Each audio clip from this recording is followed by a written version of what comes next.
ABN Andhra Jyothi కథనం తెలంగాణ ప్రభుత్వంలో సంచలనంగా మారింది.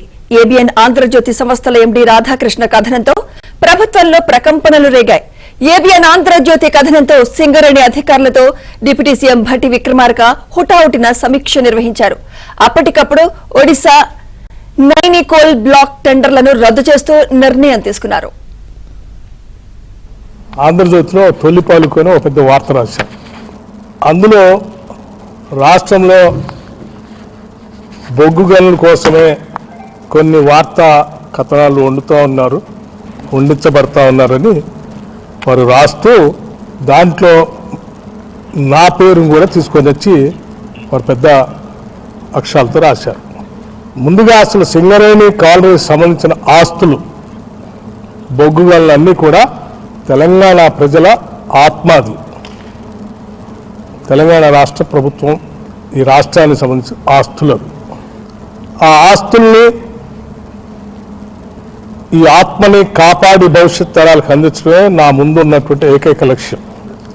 రాధాకృష్ణ గారి లాగా నేను ఏది పడితే అది మాట్లాడటమో ఏది పడితే అది రాయటమో నేను చేయను. ఎందుకంటే నాకు కొన్ని బాధ్యత, ఒక విధానం కూడా ఉంది.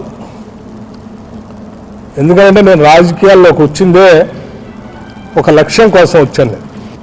ఆస్తులు సృష్టించుకోవటం కోసం, వ్యాపార సామ్రాజ్యాలు విస్తరించుకోవటం కోసం, లేకపోతే అధికారాన్ని హోదాగా అనుభవించడం కోసం నేను రాలేదు. నేను ఒక ప్రత్యేక లక్ష్యం కోసమే రాజకీయాల్లోకి వచ్చాను. దీంట్లో ఉప ముఖ్యమంత్రి పాత్ర ఉందని రాశాడు. నేను ఆయన్ని సూటిగా అడుగుతా ఉన్నాను వారి మీద గౌరవంతో. టెండర్ పిలిచింది సింగరేణి సంస్థ, ఆ బోర్డు. ఆ టెండర్లో ఏ కండిషన్స్ ఉండాలో బోర్డు పెడుతుంది, మంత్రి కాదు. అట్లాగే ఇంకొక కాలం కూడా రాశాడు అందులో. ఆ కాలం ఏంటంటే సైట్ విజిట్ పెట్టారు, అందుకే ఆ పెట్టి దాంట్లో దానికి కావాల్సినటువంటి వాళ్ళకి ఇచ్చుకోసం కోసం పెట్టుకున్నారు అన్నారు. సైట్ విజిట్ అనేది నాకు తెలియదు, రాసిన తర్వాత నేను ఎంక్వైరీ చేశాను. పబ్లిక్ సెక్టర్ అండర్టేకింగ్స్ అన్నింటిలో టెండర్ పిలిచేటప్పుడు ఆ కండిషన్ కూడా పెడతారట. ఎందుకంటే క్లిష్టతరమైన పరిస్థితులు ఆ ప్రాంతాలు ఉంటాయి కాబట్టి విజిట్ చేసి ట్రాన్స్పరెంట్గా అసెస్మెంట్ చేసుకొని దానికి తగ్గట్టుగా టెండర్ తయారు చేసుకొని వాళ్ళు పార్టిసిపేట్ చేయడానికి అవకాశం కలిగిస్తారు. చాలా public sector undertaking, government of India సంబంధించిన పబ్లిక్ సెక్టర్ అండర్టేకింగ్స్ అన్నింటిలో కూడా ఇటువంటి కండిషన్స్ ఉన్నాయి.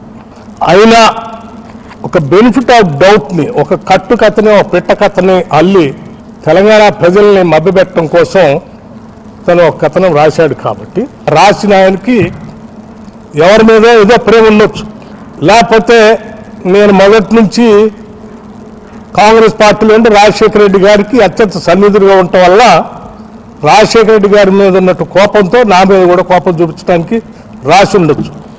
కానీ ఇవన్నీ రాష్ట్ర రాజకీయాలకి సింగరేణికి సంబంధించినవి కాదు, పాలనకు సంబంధించినవి కాదు. ఒక బెనిఫిట్ ఆఫ్ డౌట్ వచ్చింది కాబట్టి దాన్ని క్యాన్సిల్ చేయండి. మిగతా విషయాలన్నీ కూడా నేను రాధాకృష్ణ తేల్చుకుంటాము. ఇది ప్రజలకు సంబంధించింది కాబట్టి ఇమ్మీడియట్గా క్యాన్సిల్ ఇట్ అని చెప్పండి. నేను ఈ బాధ్యతలో ఉన్నంతకాలం ఏ గద్దల్ని, ఏ దోపిడీదారుల్ని, ఏ వ్యవస్థీకృతమైనటువంటి క్రిమినల్స్ని తెలంగాణ ఆస్తులపైన కానీ తెలంగాణ వ్యవస్థలపైన కానీ నేను పడనేను. I will be keep protecting those things. I will stand for that. నీకు లేకపోతే మిగతా మీడియా సంస్థకి మీ ఇద్దరి మధ్యన ఏ సంబంధాలు ఉన్నాయో, ఏ వైరం ఉందో అది మీ ఇద్దరు తెలుసుకోవాల్సింది. మీ ఇంట్రెస్ట్ల కోసం రాష్ట్రాన్ని, పాలనని, ప్రభుత్వాన్ని, అందులో అధికారుల్ని, మంత్రుల్ని లాగుతామంటే చూస్తూ ఊరుకోవటానికి